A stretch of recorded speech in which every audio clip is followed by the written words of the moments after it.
National Kissing Day. Today is International Kissing Day, and I bet you didn't know that.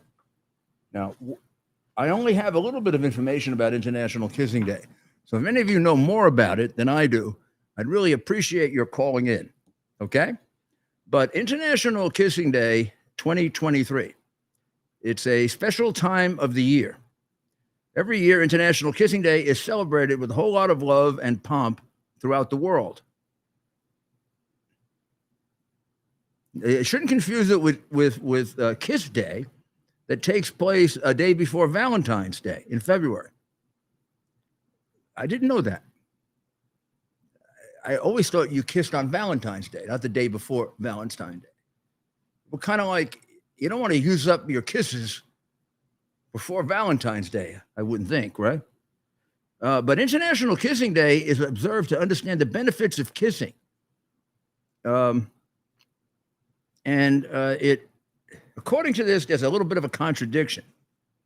It's going to be celebrated throughout the world, and July 6th is the day. According to this, kissing began in the UK.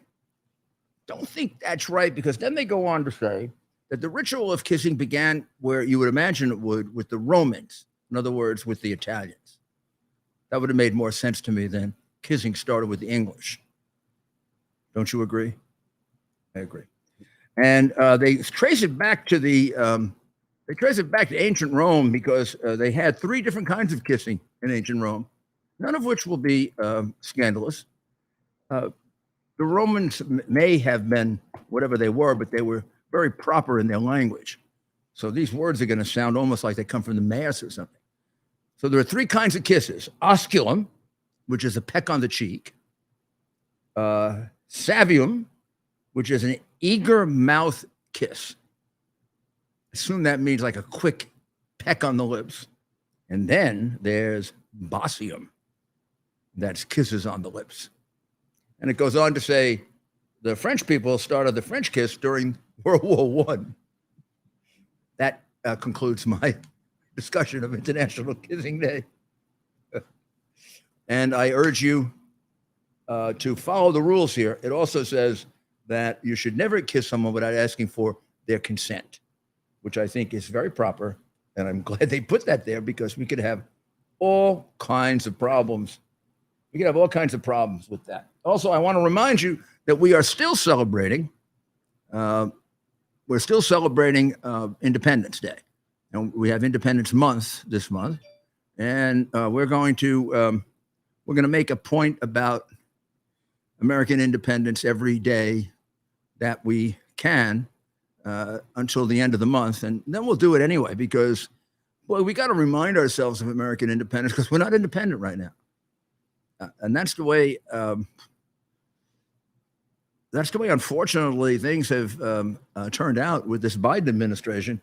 And I think the opinion from the judge, which we'll discuss a little later, in which he bars the Biden administration from any discussion with social media, at least for now, until we can go through just what they've done in the past, is quite appropriate, because there's no question for some time that the Biden administration was manipulating the press, the overwhelming 80 to 90% of the press. I'll give you my own personal involvement in this. I remember one Sunday morning appearing on the ABC, the Stephanopoulos show. That's when they would allow me to go on such shows. I'm banned from those shows now. And in part because of the following. And I think it was under his name. He wrote a letter to all the networks, almost as if he controlled them, saying, keep Giuliani off. Personally, me. Keep Giuliani off because he lies. Because it turns out that everything I was telling them about Biden's criminality, the Ukraine, China, it all turned out to be true, and considerably worse, actually. And it turns out that he was lying and I wasn't. But nobody's ever corrected that. But it did immediately result in my being not called to go on every station imaginable. I mean, you might remember in 2016 when I was campaigning for Trump, I was on every network. In fact, I did 5 in one day, one Sunday morning. I'm one of the few people who's ever done that. They all wanted me on then until Biden said, don't put them on.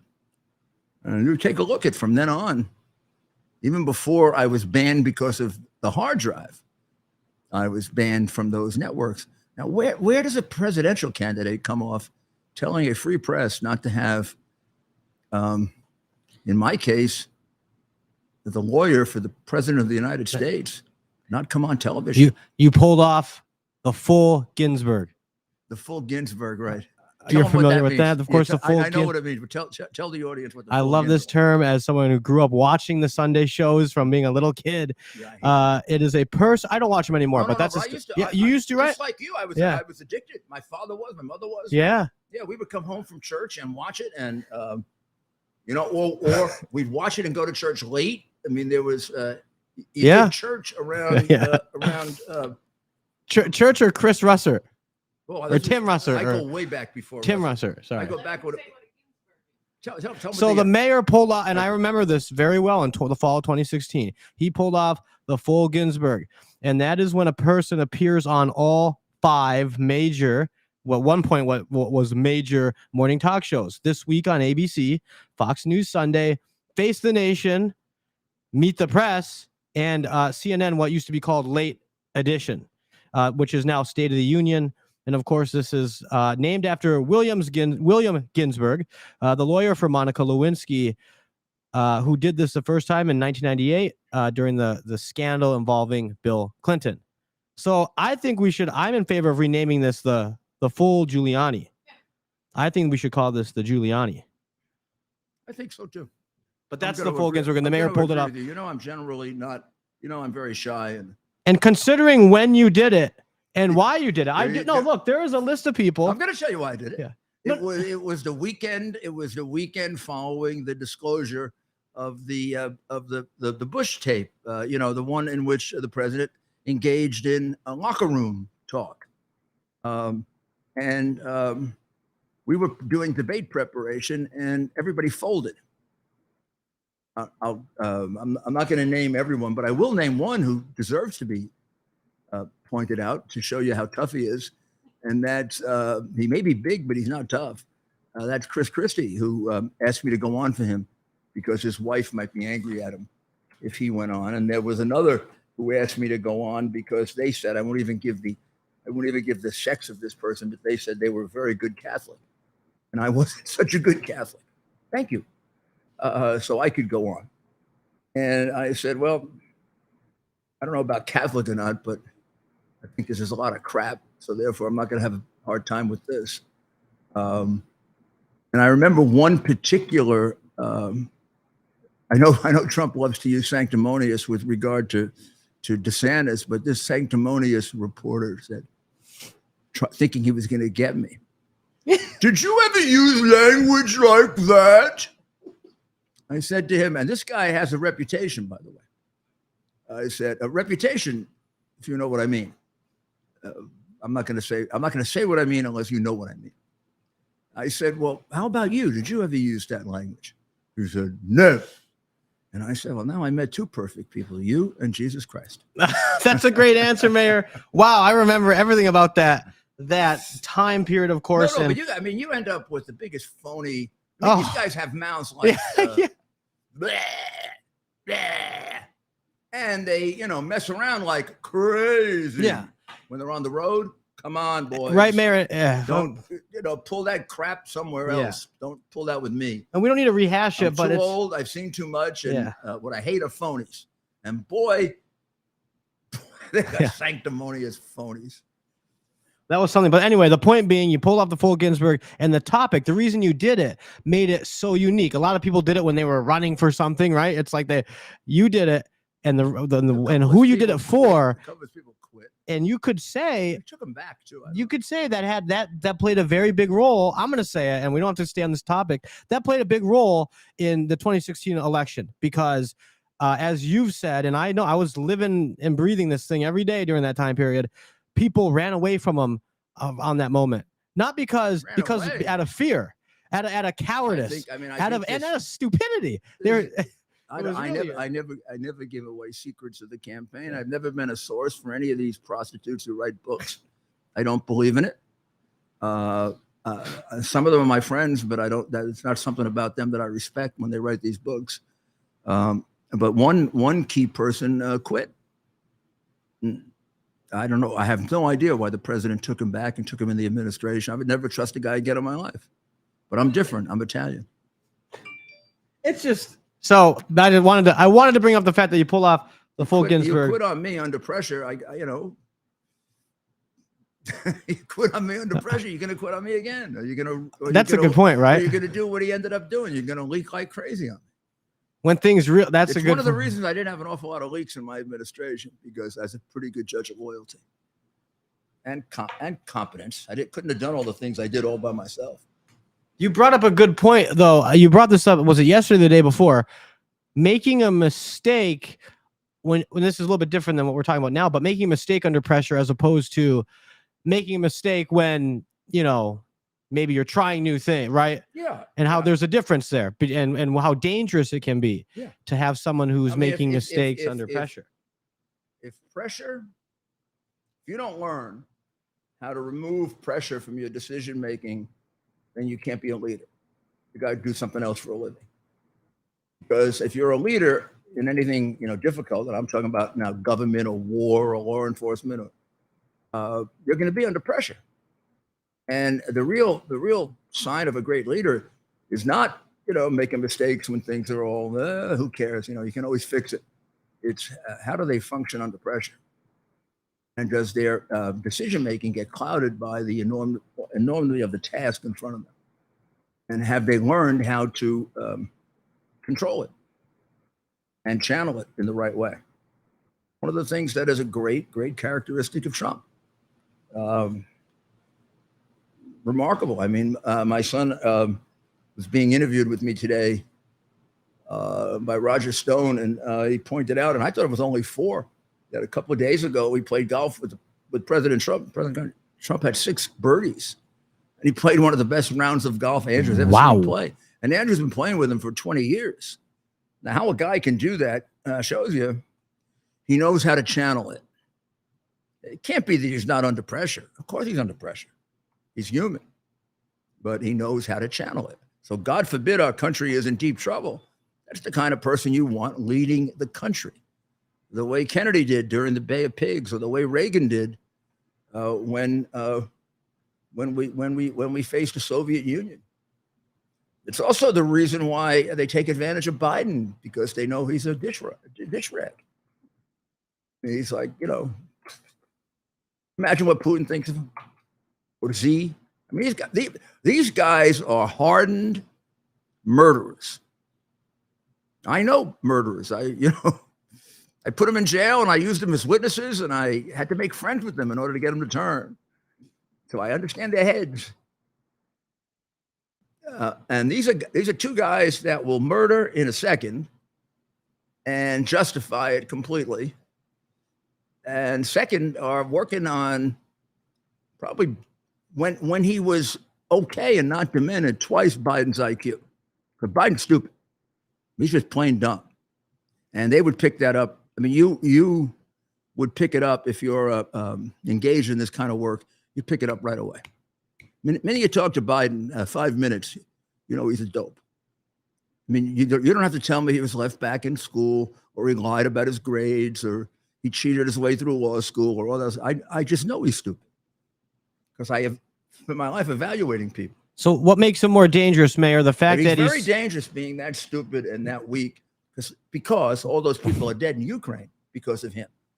If I will be willing to defend this anywhere, any place, anytime. If Donald Trump had been reelected, people that died in Ukraine would be alive today. That's a lot of people. A lot of people. And Russia. there's no way. Plus, the Russian The soldiers. people's in this, yeah. I mean, there are people. Russian soldiers didn't want to do that. I mean, then in fact, there's a lot of. I think one of the difficulties Putin has had with that war is the Ukrainians are much more motivated. They're guarding their homeland against an unjustifiable attack, and he's doing something he doesn't have to sacrifice Russian lives to take over Ukraine. Come on. He wants to be the czar. You got a big enough country, Vladimir. You don't need that. Now, Trump could talk to him that way. Trump announced, he didn't tell me this personally. He did this on television, and Ted and I laughed our heads off when we heard this because it showed out what the wisdom he has. He said, I told Putin if he touched Ukraine, I'd bomb Moscow. And the reporter, I forgot who it was, maybe Hannity, I'm not sure, said to him, did he believe you? And he said, probably not, but maybe 10%. You understand that? You got that? That's what he was trying to do. He's creating doubt. Keep him in doubt. Now, what did Biden do? And what did Putin do before he invaded Ukraine? People should study this. He taunted him for a month and a half. I'm going to attack. I never saw a person predict he was going to attack as often as he did. I mean, if you didn't understand the strategy of it, you think it was stupid. But he got idiot to say constantly, oh, no troops. There'll be no troops on the ground. No boots on the ground. No. And he would say it with such a fear that he could say to himself, I can go in there. One thing I can be sure of, I'm not going to have any interference from the United States. And he really didn't get any because everything we gave to Ukraine, we gave to them late.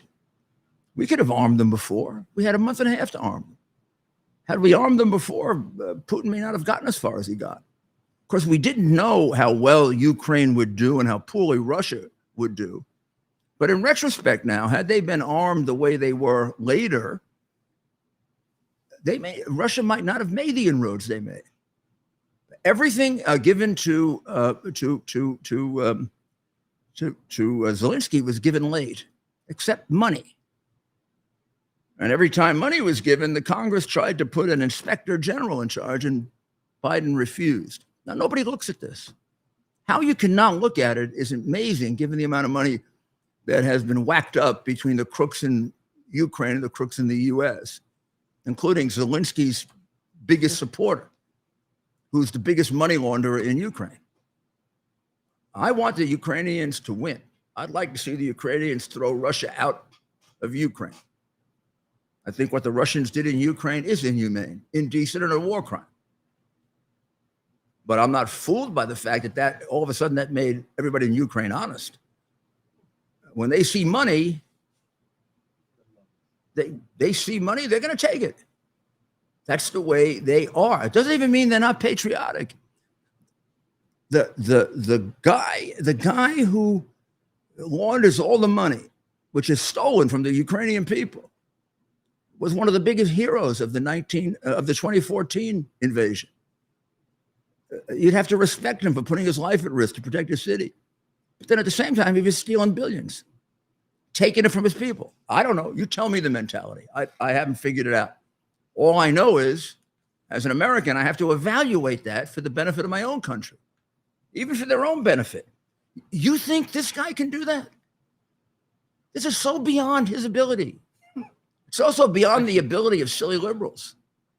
They can't do it. Blinken? Mayor, I think the last 20 years even, when did liberals become these expansionist war? It was a caricature of the Republicans 20 years ago. They're silly people. They're not war anything. If they get into a war, they screw it up. They don't have. But they're so pro-Ukraine and sending money over their hand over a fist. Yeah, but then they send money there, and then they send them airplanes. But the airplanes are not going to be usable for a year. And what the hell good is it to have an airplane that I can't use for a year while they're bombing the hell out of me? Yeah, someone's getting paid. I mean, the only reason they exist is because of our corrupt press. That's it. Now, how about the cocaine in the White House? Do you have, why I have to spend time on these people, I don't know, but I have to. It's just, probably it's a character flaw. But play this thing from Politico. which may be one of the jerkiest sites in the world. Look at that headline: White House cocaine culprit unlikely to be found, law enforcement official. Now, this is one day after the crime is discovered. One day after they discover cocaine, either in the library on the first floor or in the waiting room on the first floor. Now, the first notification, which stood for hours, was that it was found in the library. It was then changed to the West Wing, what I would call the waiting room. It's the place where you go to be announced, so that if you have a meeting with the president, or you have a meeting with the vice president, or a meeting with the chief of staff, or you're there for a conference in the Roosevelt Room, everybody would assemble there, and there's a receptionist and some security, both, and they shuffle everybody around, and it